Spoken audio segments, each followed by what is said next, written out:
All right, here we are.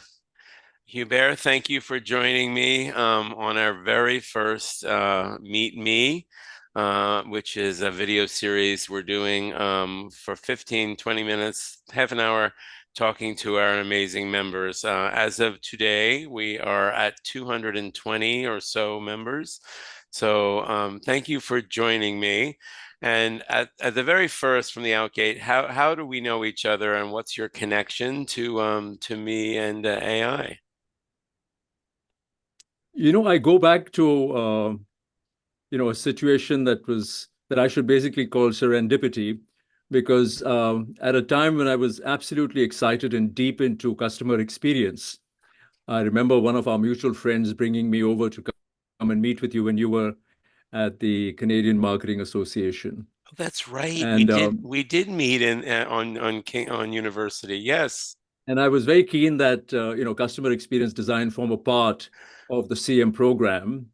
And I came away from that meeting looking at the amazing energy that you brought to the table, and I turned to our mutual friend and I said, wow, I've really seen somebody in academics so highly enthusiastic, so energized, so full of what he wants to do to be able to change the way in which marketing and brand management is taught, that I really wish I could continue to be friends with him. And lo and behold, here we are, Okay. many years down the road, continuing our friendship, continuing our journey of, what should I say, learning, Yeah. which I think is such a wonderful outcome of a good friendship, isn't it? Oh, that's a wonderful memory to have. Yes, I do remember the meeting now. I think I was, I think to give myself some credit, it was probably more naive, dumb luck and enthusiasm rather than enthusiasm. But I think the job of building the CM program I took so seriously, and I knew it so many had put, you know, organizations had put money behind it, and it was planned by the board of the CMA for years. So when I started, I did take the weight of doing a great program on, but it was wonderful to meet some people like you who could understand that, bringing new enthusiasm or bringing a different way of looking at it, or bringing an innovation to the table in terms of learning was important. And it was wonderful. The team we built for the CM program was really strong. And we had you do a master class, didn't we? Didn't we? Didn't you Yes, do? yes. Yes. I All did a right. master class on, introducing customer experience. Well, you're one of those instructors that is a joy to see in the classroom or with learners, because you have a powerful way, and this is the best teachers do this, but I'll say it anyway. The best teachers tell the story and allow the learners their own way into the story, right? Or in a way to relate. And you were always very relatable. And I'm so glad you were involved and we met. And here, yes, here we are years later. It's funny how they fly by. Okay, so we're here. We're gonna answer 5 questions. But yes, it's how we know each other. And you're a professor at 2 universities, correct? Yeah, I teach at Seneca. I teach at Seneca full time. Okay, And then because I created programs at Centennial, I created the customer experience design at nice. Centennial. I created the brand management program at Centennial. Yes. I find time to teach brand management at Centennial. That's all that I can afford on a full day, actually. Uh, it's not the teaching. It's not the teaching that's a challenge. It's the evaluations. You It know, is, uh, and the up a- admin, take up yes. a lot of time, and I've got to do justice to it. I just can't. And because they're all my courses are not, numerically based, where I can say, you're right or wrong, and they're descriptive, they're subjective. I have to be able to read and evaluate and assess and give the student his or her worth. Well, and that's honestly, that's one of the things I'm encouraged about by AI. I don't know whether you saw it, but these tools like Timely Grader, which allow an instructor to give more personal feedback but letting AI help them do that.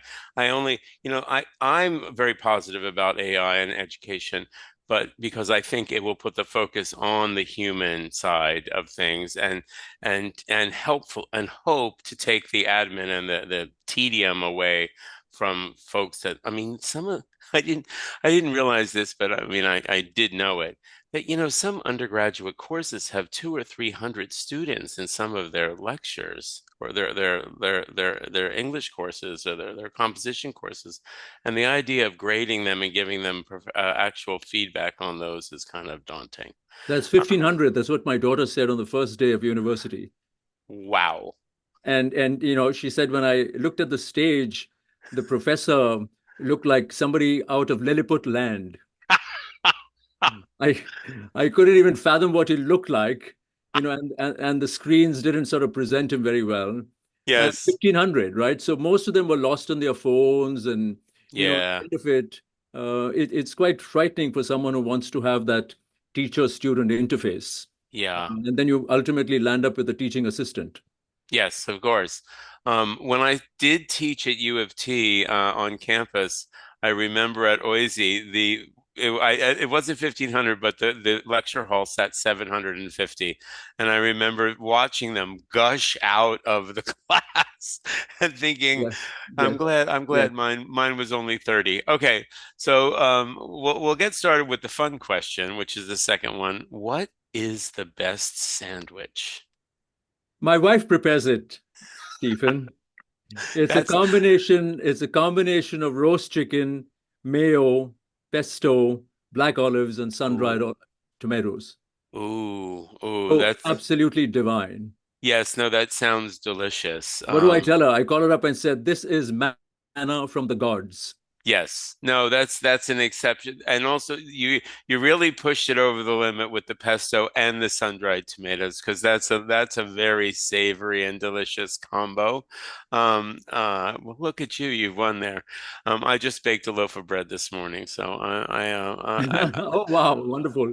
well, Wonderful. Are you yeah, into sourdough or are you into quite the Uh, regular bread? I became that guy. Actually, I actually I was a pastry chef in Boston when I was in university. So, Oh, how I nice. Okay. actually won awards and that sort of thing. I was in the New York Times Magazine, believe it or not, for a Wow. dessert. So I was an accomplished pastry chef, but during the pandemic, I became the sourdough guy in my building, and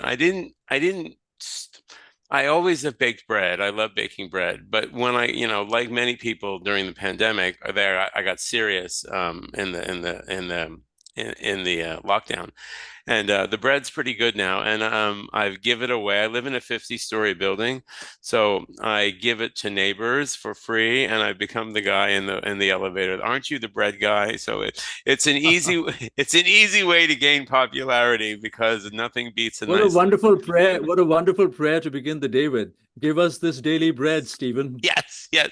Well, and also, I mean, also, I'll pitch my own work here for a while, but as you may know, sourdough is quite healthy in terms of It bread. Like, is. Yes, because yes. it's fermented so long, and mine is only organic flour, salt, water, and yeast. There's no fats or anything in it too. So, I enjoy baking, and I did bake a loaf of bread this morning. So, but that's an excellent sandwich. You're right up. I'm right up there with you. There's nothing better than a roast chicken sandwich with some good garnishes and that sort of thing. All right, very good. Let's move on. And we've had a tantalizing bit of conversation between you and I about AI in terms of teaching now. You told me that you were surprised and delighted by some of the comments from your students. So just give us the question is how do you use AI in your professional and personal life? And I'm curious, especially of course, about the educator side, the teaching side. So I use Microsoft Copilot extensively, Oh, for both my professional and personal life.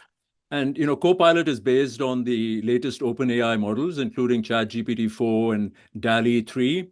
It offers text and image generation capabilities in one unified kind of experience. I've tried Perplexity. The other day we had this conversation around Perplexity, but yeah. I find that Copilot is far more richer, far more comprehensive when it gives me stuff to think about. And I think Copilot allows for provocation, Copilot allows for deeper thinking. So Copilot's my best friend right now. I haven't got down to evaluating other platforms as yet.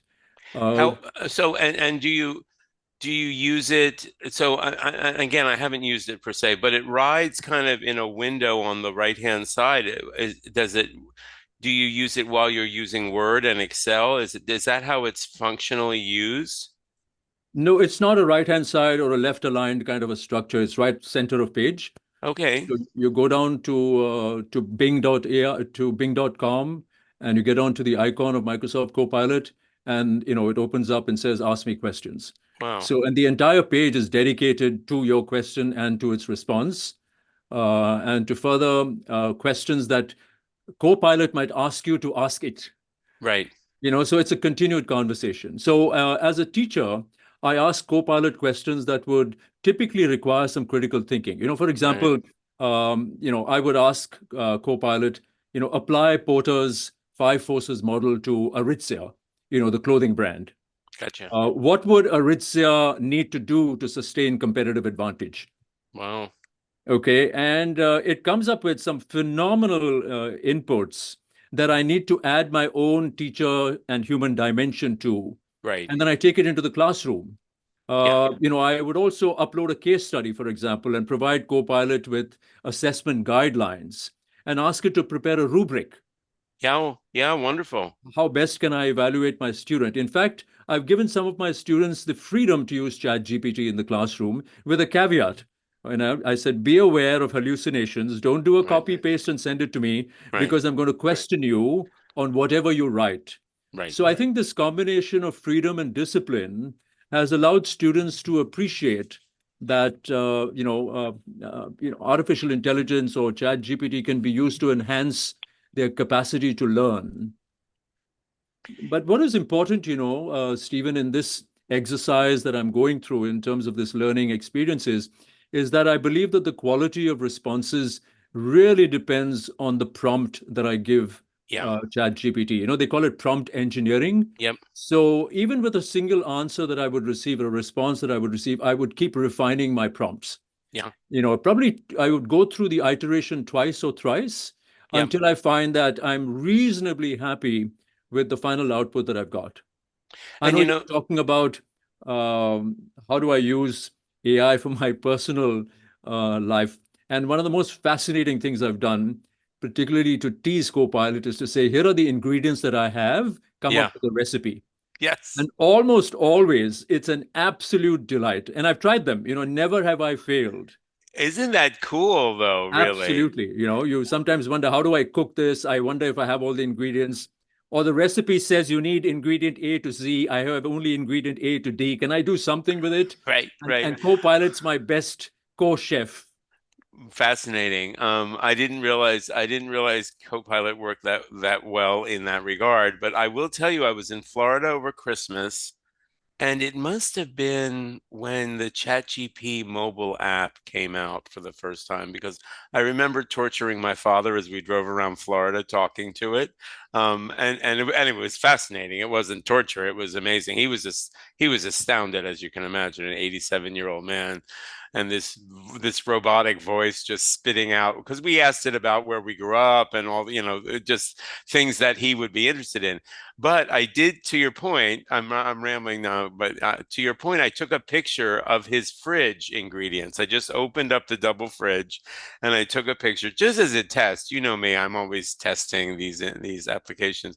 And you know what, you bear, damn it, didn't it?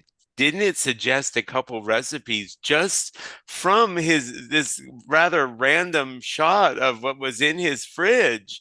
And it like it pulled out chicken stock, like it pulled out certain small areas. I was fascinated. But there you go.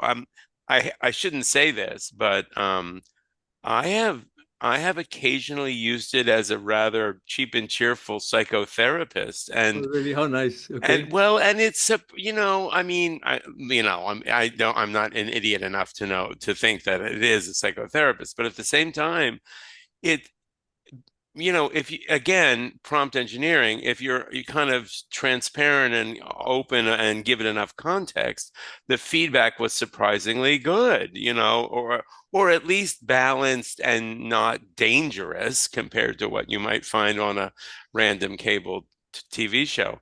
But I love the fact that you are using it in your courses. And I think, we went through this period maybe a year ago. I was pretty early out of the gate about adaptive learning because I was fascinated by it. And when I spoke to other instructors a year ago or so, there was, as you might imagine, there were still a few people on the fence here. Like, why, is this cheating? This is not learning. Will they just use it as to cheat? And of course, now I'm seeing the opposite. I'm seeing AI in education blowing up in so many interesting ways, right? And especially for marketers, I think the marketing world is special, as you might agree. It's this art and science, right? It's the data, but it's the creative, it's the storytelling, and yet it's also brand management and the user understand segmentation. Okay, I'm now, asking my I'm asking my students to focus on two specific areas of learning besides the fundamentals of brand management, and one is SQL yep, and the other one is AI. Right? yeah. I said, if you have to be able to get yourself a job as an analyst or as someone who's able to understand and evaluate data to get insights, SQL will be key, and artificial intelligence will help you assess what you're ultimately coming out with. Yes, and to the folks that took the arts and the liberal arts education, in many ways, the better you are as a communicator, the better results you get from these AI engines, right? It's been trained on human language. So the better human communicator you are, which is ironic now, of course, because that skill is kind of challenged by folks who don't read or engage as much. And here we are facing Yes, it yes, true, true. dead in the way. Okay, what do you fear most about the changes that AI will bring? Stephen, I would not use fear to describe my concerns. Same here. Fear will rob me of my capacity to learn and enhance my competency to be AI literate in the classroom. Yeah, However, think that many faculty are caught between wanting to preserve the status quo, right. and I feel that they're stubbornly refusing to change how they've taught for decades Yeah, versus adopting generative tools that they don't fully understand to help students prepare for a future that many of us really today can't really comprehend. yeah. Fair. And there's an interesting German word that I found that captured the mood of the academic world today perfectly. And let me get that word out slowly so that I don't wreck it. Um, it's called Torschlusspanik. Torschlusspanik in literal translation means closing gate panic. Ah! Torschlusspanik, Uh, closing and, gate panic. and leave it So, to the so Germans. Leave it to the Germans to come up with a word that is so specific, right? Is very yes. specific but So, beautiful, so, so I was trying to discover it, and I went onto the web to really understand the word. right? And it says it refers to a feeling of running out of time, of Yeah, closed doors, and of lost opportunities. So I said to myself, here am I, wanting the doors and the windows and everything to be open so that I'm really prepared for this brave new world that all of us are going to face. So, while I'm teaching today, a few things that I've sort of picked up as I've been reading the approach to AI in the classroom. I currently have established a framework that I've again picked up from the web for exploring technology with students. It's a process called DEAR, DEER. D stands for design, E hmm. for evaluate, E for explore, and R for reflect. So Nice. when I talk about design, it clearly defines the stage of the project that we're working on. And it could be an essay, it could be a brainstorming assignment, it could be an activity in the classroom. And then I get them to enumerate each stage's purpose on achieving the student's outcome. So that's the D, defining the stages of the project. And then E for each stage to evaluate a specific generative AI technology. And clearly, because I have a license to use Microsoft Copilot, that is the generative AI technology that I use Right. for each stage of study. The E part again, which is part of the DEAR, is to encourage students to explore that generative AI output. And finally, R for reflection. I have to give them time to be able to say, what is AI really telling me? Why does reflection matter so much? And I think as educators, we need to gain more understanding of what generative technologies offer students in terms of their learning. And our students also need to ask themselves what is gained and what is potentially lost using new technology. Fair And that enough. generative AI is not about a copy and paste and submission of an assignment. That human dimension and that element of human critical thinking will always be vital as we, progress in our careers. That's wonderful to hear, and yes, that's a great framework. And I did whenever I speak to folks who are really kind of new or anxious about AI from a very fundamental perspective, if they're intellectually curious enough, I do encourage them to really read and understand what the large language model breakthrough really was. Because that takes away this, is it sentient, kind of creepy, like, is it going to take over thing? At least that argument for the time being.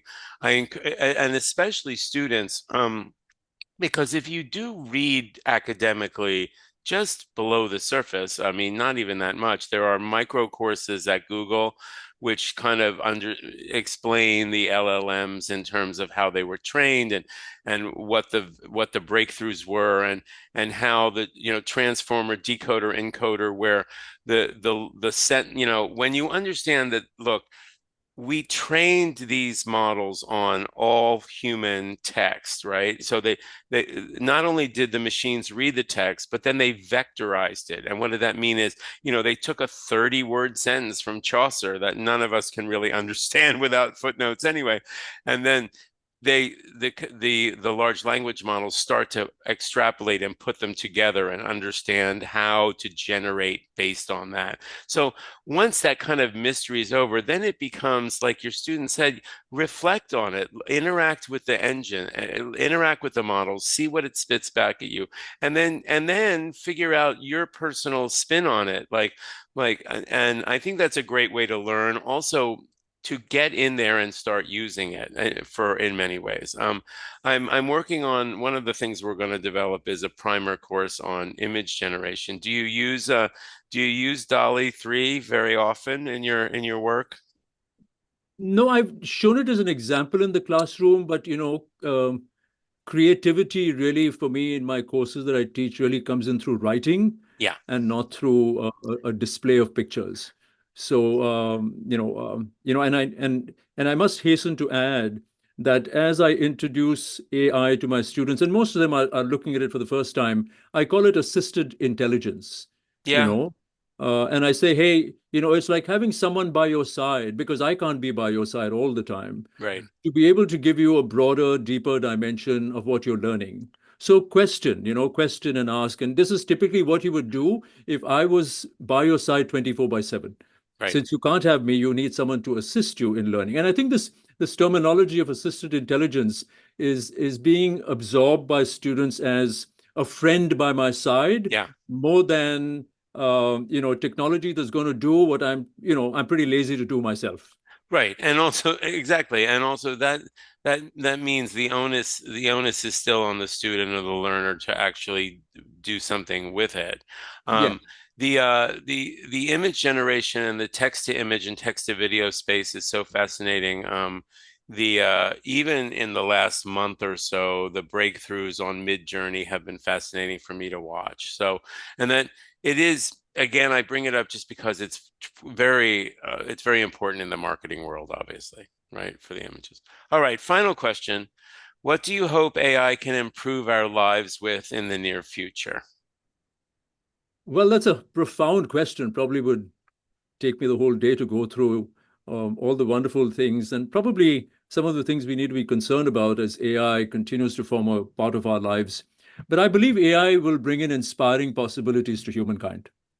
I think it will enhance healthcare, it will improve transportation, it'll provide better entertainment experiences, create new job opportunities, and above all, personalized education. Yes. And like I said a little while ago, I think it's important to ensure that AI is developed and implemented in a way that is ethical, transparent, and beneficial to society as a whole. I still believe there are a few myths that need to be busted, Yeah. to be debunked about AI. And the first one is that AI and machine learning and generative AI are all the same. I think people are a little confused about Yeah. this interchangeability of terminology. That second, that AI is a panacea for all our challenges, right? It's a magic wand. Right. The third, in terms of what needs to be debunked, is that you need a PhD to really understand AI. Yeah. Okay, and that's what I think is frightening many age-old academicians. We're Yes. so dyed in the wool in the way in which they teach that if I try and say, here's a creative way to talk about the P&L statement, Right. it's like heresy. It's like heresy. Yes. Yes. There's a certain sacredness to how I presented the Yes. P&L statement over decades. And are you telling me technology is going to give me a whole new way? And then, this constant fear that everybody has about AI and machine learning going to replace you, taking away your job. These are a few things that we need to cautiously and gradually, sort of convince people that it's not AI that we need to fear. It's our inability to accept AI and manage AI to our advantage Yes. that Yes. will ultimately, make us dinosaurs, right? That inability. I And couldn't that's agree. important. I couldn't agree with you more. And all it takes is a little surface scratching. There's been some astonishing breakthroughs in healthcare because of AI already. Like, improved diagnostic tests and just, think of it, just, reams of data that are now analyzed in the flash of an eye. Whereas before it would take, you wouldn't ever get those results. So there's so much upside. I'm with you. I'm very positive about it. And to your point, it's up to us to kind of make sure that the governance and the way we employ AI in our daily lives is equitable and fair to all, and also improves the common good. That's what. That's why I feel, that's what I feel, Stephen, that, a communities like, the one that you have co-founded, Me Plus AI, are going to go a long way in terms of building confidence in people that AI is not my enemy. AI will help me enable, whatever I want to do in a far more richer, far more stronger way. And it is the strength of this community that will ultimately, help us evangelize. I think that is the appropriate Yeah. word, Yeah. rather than put in the fear of what AI can do based on, all the devilish things we keep hearing about anything and everything. We need to look at, how AI will dramatically change our lives for the better. Well, wonderful. And to your point also, that's why I was motivated to co-found the community is the educational perspective, the idea of a dynamic curriculum or learning on a customized level, because I'm very passionate about learning. I started at the U of T and it changed my life, but at the same time, to your point, we are at an inflection point for education, right? That's really the upside here for in terms of AI in the educational space. We stand on the verge of potentially much better educational outcomes for learners, and that's tremendously exciting. All right, young man, we've reached our 30 minutes. That's nice. I'm very happy I've had this opportunity. Thank you for bringing me on board. I'm excited about learning through this platform, every day as I do, particularly through LinkedIn. I think I've got some great contacts on LinkedIn. And, the kind of conversation there is extremely informative, educational, inspiring. And it's really getting me to be excited about what I'm able to take into the classroom and how I'm able to enrich my understanding of AI significantly. And that's very important. Also, just, same with me. In the last just couple months, I've been exposed to some wonderful. Elena is a fascinating woman that we did on the panel discussion, and she's got a not-for-profit now about governance and diversity. I mean, it's wonderful to connect with people who are viewing this as a positive another way to improve learner outcomes and the community overall. All right, Hubert, I'm going to thank you so much for spending Thank this you. time Thank you with for having me. me. We'll post Thank it you. and we'll see you around me and AI. Yes, absolutely. Have a wonderful evening. Bye. Thanks, you too. Bye bye. Bye.